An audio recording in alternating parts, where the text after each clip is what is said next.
people, I'm Liz, and today we're going to be making vegan, regular, and banana pancakes. So here we have some overripe mashed banana, some flour, some brown sugar, some baking powder, canola oil, and almond milk.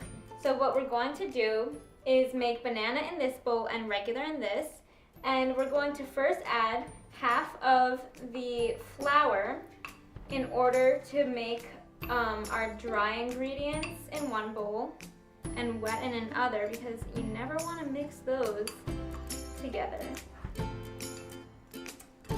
And we've got about 1 3/4 cups of flour here, so those are split pretty evenly. And then we're gonna add the brown sugar, which smells amazing. And you don't have to add as much brown sugar to the banana pancakes because the brown sugar and the banana combined are super sweet. So you can just really add as much sweetness as you'd like to taste. And we're gonna split the baking powder in two as well. And then we want to stir each.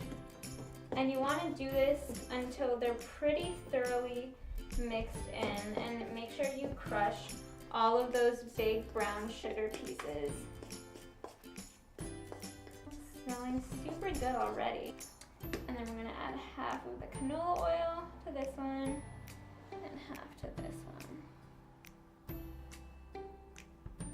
So now we're gonna start adding the wet ingredients. And then almond milk.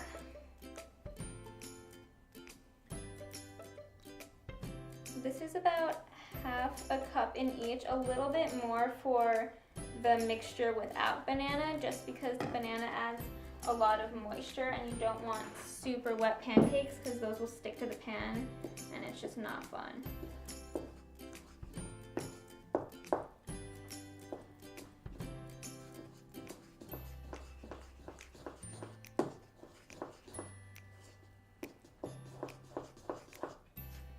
And then you're going to want to combine enough so that there aren't too many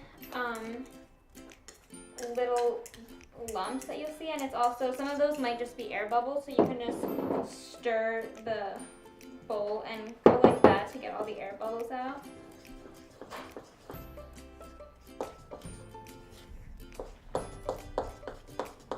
But now that these are thoroughly combined, we're going to head over to the oven to cook them up. So here we have some canola oil heating up on medium-low in a pan, but again, this can be subbed for coconut oil or a vegan butter spread.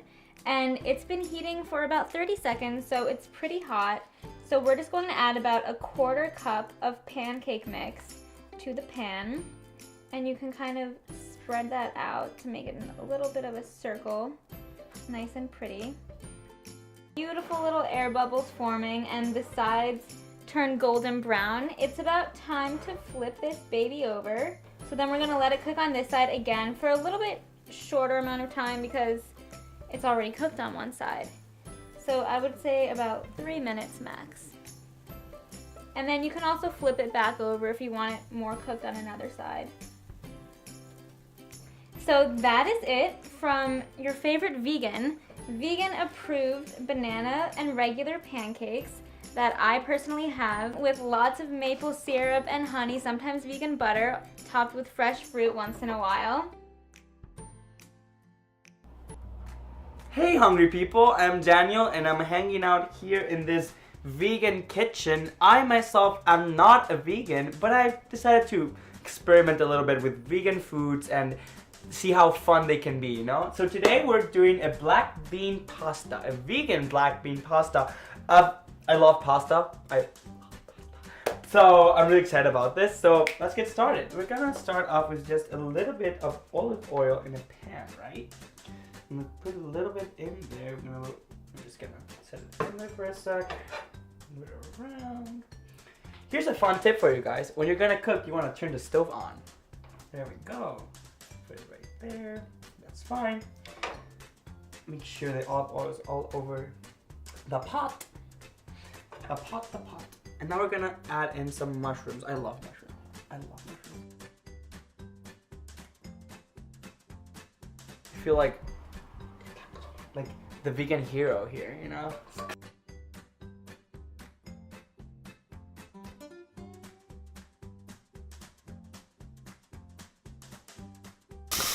I'm just gonna put it in there. Look at that. Look at it go. Ooh! It's raining pasta. Okay. No. What a bad joke. Excuse me, hungry people. Okay, I'm gonna put that. I think that's enough for now. Gonna move it around for a bit. Mix it.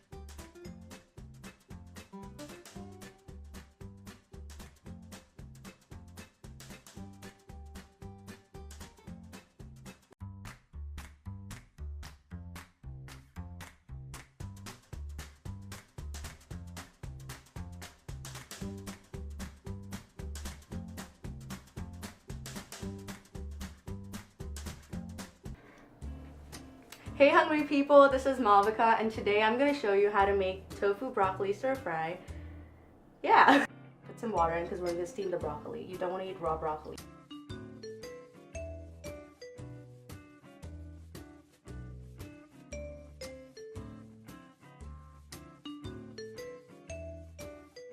While we do the sauce. So this is kind of like a very standard measure and a lot of people have different ratios for this.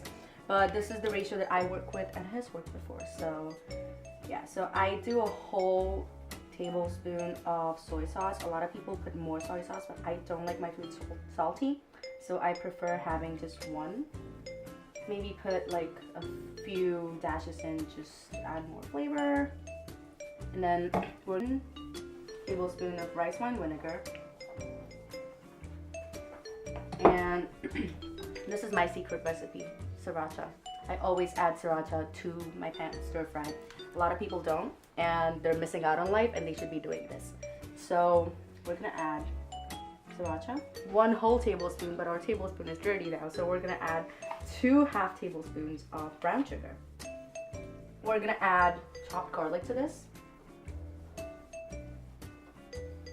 And we're gonna mix it. Canola oil is heating. And now we're gonna add our very appropriately cut tofu to the thing. Be careful because it might sizzle.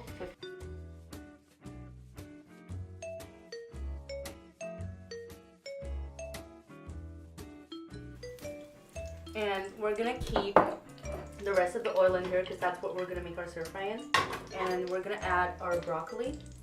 Just make sure you like kind of crunch it up so it doesn't garlic to the thing because garlic is really good for you. If no one told you, I am. I don't know why it's good for you. It is. It just in goes the tofu. And finally, we're gonna add our sauce. So again, you can like always increase or decrease the ratio of the ingredients in the sauce because some people like their stir fry to be completely coated. I don't. I prefer it to be like. A lot of people also add like cornstarch, and that kind of thickens it, and that gives you like a crunchy outer shell kind of thing. Just make it look pretty. We're gonna add a little bit of spring onion. I'm gonna add a little bit of the sesame on top of it, and we're all set. So this is a tofu and broccoli sesame stir fry, and this makes for a perfect dinner option, especially if you're vegan.